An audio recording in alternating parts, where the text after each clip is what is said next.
العالمين حمدا يوافي نعمه ويكافئ مزيدا اللهم صل وسلم على رسولك سيدنا وحبيبنا مولانا محمد. നമ്മുടെ ബഹുമാന്യനായ നമ്മുടെ സംസ്ഥാന കമ്മിറ്റി അസിസ്റ്റന്റ് ജില്ലാ ഓർഗനൈസർ മുഹമ്മദ് മാഷാണ്. അദ്ദേഹത്തെ നിങ്ങൾക്ക് എല്ലാവർക്കും വേണ്ടി വേദിയിലേക്ക് ആദ്യമായി സ്വാഗതം ചെയ്യും. എന്റെ പ്രിയപ്പെട്ട ഹാജിമാർക്കും ഹജ്ജുമ്മമാർക്കും വേണ്ടി കേരള സംസ്ഥാന ഹജ്ജ് കമ്മിറ്റി സംഘടിപ്പിച്ച 3ാം ഘട്ട ഹജ്ജ് സാങ്കേതിക പരിശീലന ക്ലാസ്സിൽ പങ്കെടുക്കുന്നതിന് വേണ്ടി ഇവിടെ എത്തിച്ചേർന്ന എന്റെ പ്രിയപ്പെട്ട സഹോദരന്മാരെ അസ്സലാമു അലൈക്കും വറഹ്മത്തുള്ളാഹി വബറകാതുഹു. പ്രിയപ്പെട്ട ഹാജിമാരെ ഹജ്ജുമ്മമാരെ, നിങ്ങളാണ് ഇന്നത്തെ ഞങ്ങൾ ഇവിടുത്തെ അതിഥികൾ. അതേപോലെ സർവശക്തന്റെ അതിഥികളായി നിങ്ങളൊക്കെ ഹജ്ജിന് പോകാൻ നിങ്ങൾക്ക് ക്ഷണം കിട്ടിയിരിക്കുകയാണ്.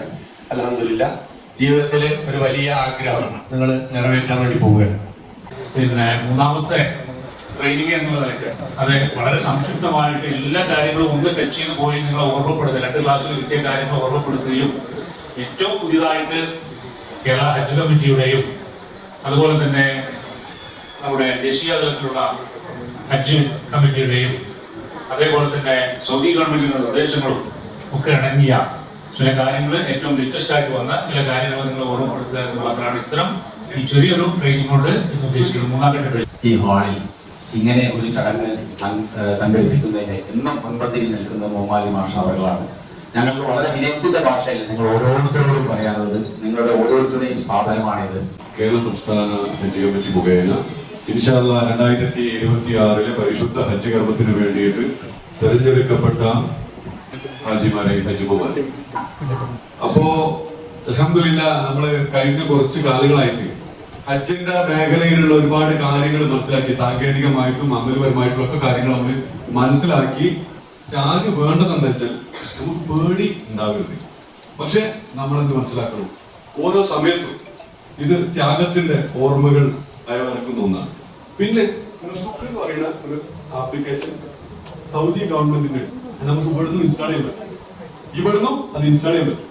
എന്താ ചെയ്യുന്നത് വെച്ചാൽ നമ്മുടെ വിസ നമ്പർ ഇല്ലേ, പാസ്പോർട്ട് നമ്പർ ഇല്ലേ, നമ്മളെ ഇവിടുത്തെ മൊബൈൽ നമ്പർ വെച്ചിട്ട് നമുക്ക് ചെയ്യാം. അതിൽ ഇന്റർനാഷണൽ വിസിറ്റർ എന്ന് പറയുന്ന ഒരു ഓപ്ഷൻ അതൊക്കെ കഴിഞ്ഞാൽ നമുക്ക് ഇവിടുന്ന് അത് ഇൻസ്റ്റാൾ ചെയ്യാം. ഇൻസ്റ്റാൾ ചെയ്താൽ ഇപ്പോ നുസുക്ക് എന്ന് പറയുന്ന ആപ്പ് അല്ലാതെ നുസുക്ക് നമുക്ക് കാർഡ് ഉണ്ട്. നമുക്ക് അവിടെ ഹജ്ജിന് പെർമിറ്റ് ചെയ്ത് വന്നിട്ടുള്ള ആളാണെന്നുള്ള തെളിയിക്കുന്ന വിസന്റെ പുറമെയുള്ള ഒരു കാർഡാണ് നുസുക്ക് കാർഡ്. അത് ഇവിടുന്ന് നമുക്ക് ഡൗൺലോഡ് ചെയ്ത് ഇപ്പൊ ലഭ്യമാണ്. ഇതായി നമ്മളെ ഈ നുസുക്ക് വേണമെങ്കിൽ ഇവിടുന്ന് ചെയ്യാം. ഇവിടുന്ന് നേരത്തെ സുവിധന്റെ പോലെ ഇവിടുന്ന് നിർബന്ധമില്ല, അവിടുന്ന് ചെയ്യാൻ പറ്റും. സുവിധക്ക് എന്താ പ്രശ്നം? സുവിധക്ക് നമ്മളുടെ നാട്ടിലെ മൊബൈൽ നമ്പർ ആണ് അതിൽ കൊടുത്തിട്ടുണ്ട്. അപ്പൊ അതിലേക്ക് OTP വരെ എന്താണ് ഇവിടുന്ന് വരുള്ളൂ, അവിടെ പോയാൽ വരുമല്ലോ. എടുക്കാൻ പറ്റും എന്നുള്ളതാണ് ഇതിൽ പറയാനുള്ളത്. ആ സാധനം ആണ് എന്ത് നമ്മള് ഓരോ സ്ഥലത്ത് പോകുന്ന സമയത്തും ഹാജിയാണോ നാടനാണോ മനസ്സിലാക്കുന്ന സാധനം. നുസുക്കുണ്ടോ അകത്ത്, നുസുക്കില്ലേ പുറത്ത്. അപ്പൊ വേറെ കാര്യം സാധാരണമായിട്ട് പറയാം, നുസുക്ക് കാർഡ് പിന്നെ അതുപോലെ കോച്ചിനുള്ളിലായിരിക്കുമല്ലോ. അപ്പൊ അത് പോവാതിരിക്കാൻ ഒരു സേഫ്റ്റി പിന്നുണ്ട്. അതിന്റെ വായു ഭാഗത്ത് ഒന്ന് ലോക്ക് ചെയ്തിരുന്നത് നല്ലതാണ്, അല്ലെങ്കിൽ അത് ചാടി പോകാൻ സാധ്യതയുണ്ട്. അപ്പൊ ഇതൊക്കെ റെഡിയായി, ആപ്പും സംഗതി ഒക്കെ റെഡിയായി. ഇനി പോണ്ടേ അജിനോടെ അജിനെ പോയില്ല, നാട്ടിനാണ് പോലും. അങ്ങനെ നമ്മള് യാത്ര പോവാൻ സ്റ്റേറ്റ് ഹജ്ജ് ഇൻസ്പെക്ടർ നമ്മളെ എതിരുണ്ട്, സുബിതനുണ്ട് അല്ലേ. നമ്മളെ ഫോണില് നമ്മള് നെറ്റ് വേണം. അപ്പൊ ഹജ്ജിന് നമ്മൾ പുറപ്പെടുന്ന സമയത്ത് മിക്കവാറും ഈ പ്ലാൻ കഴിഞ്ഞിട്ടുണ്ടാവും. അപ്പൊ അത് കുട്ടികളോട് ചോദിക്കുന്നത് എത്ര ദിവസം നിൽക്കും, ഇല്ലെങ്കിൽ അത് കഴിയും. മൊബൈൽ ചാർജിൽ ഉണ്ടാവുക, നെറ്റ് ഉണ്ടാവുക. നമുക്കൊരു ലൊക്കേഷൻ വിടാൻ കഴിഞ്ഞിട്ടില്ലെങ്കിലും എന്തേ പറ്റും, നമ്മളെ ആർക്ക് SHIക്ക് നമ്മളെ ലൊക്കേഷൻ എടുക്കാൻ പറ്റും. ഇതിന്റെ ഒന്നുമില്ല, നെറ്റിൽ നമ്മളെ ഈ മൊബൈൽ ഓണുമാണ്, അതിന് ചാർജ് ഉണ്ട്, അതിന് നെറ്റും ഉണ്ടെങ്കിൽ നമ്മളെ ലൊക്കേഷൻ കണ്ടുപിടിക്കാൻ നല്ലതല്ലേ. അതിനിപ്പോ 30 ഫൈക്കാതെ പോന്നൂടെ. അങ്ങനെ ഇതൊക്കെ റെഡിയായി, എല്ലാം റെഡിയായി, ഇത് പോയാൽ മതി. അത് യാത്ര പറഞ്ഞ് SHI പറഞ്ഞ പ്രകാരം ഈ സാധനങ്ങളൊക്കെ ആയിട്ട് നമ്മള് യാത്ര പുറപ്പെടുക. വാഹനം വന്നു, സുബ്ഹാനല്ലദീ സഖറ ലനാ ഹാദാ വമാ കുന്നാ ലഹു മുഖ്രിനീൻ വഇന്നാ ഇലാ റബ്ബിനാ ലമുൻഖലിബൂൻ. ബിസ്മില്ലാഹി തവക്കൽതു. നമ്മൾ വീട്ടിൽ നിന്ന് ഇറങ്ങാണ്. എന്നിട്ട് ഹജ്ജിന് തയ്യാറെടുത്തുകൊണ്ട് ഏത് പുറപ്പെടൽ കേന്ദ്രമാണോ അവിടേക്ക് ലക്ഷ്യമാക്കി പോവാം. കുറെ ആൾക്കാർ കൊണ്ടുപോകും, എല്ലാവരോടും പറയാം, കുറെ ആൾക്കാരൊന്നും വരണ്ട. അങ്ങനെ നമ്മള് ലഗേജുകള് നേരെ കൊടുക്കും, എയർപോർട്ടിൽ കൊടുക്കും. എയർപോർട്ടിൽ ബില്ലും നമ്പർ എത്രയും നോക്കുന്നത് ടെർമിനലൊക്കെ കൃത്യമായിട്ട് നമ്മളോട് സജീവ് പറയും. ഇത്രാം തീയതി ഇന്ന സമയത്തിനും ഉള്ളിൽ കരിപ്പൂരാണെങ്കിൽ കരിപ്പൂര്, കണ്ണൂരാണെങ്കിൽ കണ്ണൂര്, നെടുമ്പാശ്ശേരി നെടുമ്പാശ്ശേരി. ആ ചെന്ന് കഴിഞ്ഞാൽ ലഗേജുകളൊക്കെ അപ്പൊ 2 കൊടുത്തുട്ടോ. 2 ഒന്നാം ബാഗും 2ാം ബാഗും കൊടുത്തു. അതിലൊരു സ്റ്റിക്കറും ഒക്കെ നമുക്ക് തന്ന് അവിടുന്ന് നേരെ നമ്മൾ ഹജ്ജ് ക്യാമ്പിലേക്ക് നമ്മള് ചെന്നു. രജിസ്ട്രേഷൻ കാര്യങ്ങളൊക്കെ ആക്കി അക്കോമഡേഷൻ അവിടെ ചുരുക്കാൻ പറയാം. അവിടെ നമുക്ക് വന്നാൽ അവിടുന്ന് പിന്നെ നിസ്കരിക്കാൻ, താമസിക്കാൻ, ഭക്ഷണം, മറ്റു കാര്യങ്ങളൊക്കെ അവിടെ ഉണ്ടാവും. അവിടുത്തെ കാര്യങ്ങളൊക്കെ കൂടി നിങ്ങൾ പഠിച്ച് വേണ്ടാറാവേണ്ട ആവശ്യമില്ല. അവിടുന്ന് ഏതായാലും നമുക്ക് കുളിക്കാനുള്ള സൗകര്യം ഉണ്ട് മനസ്സിലാക്കാം.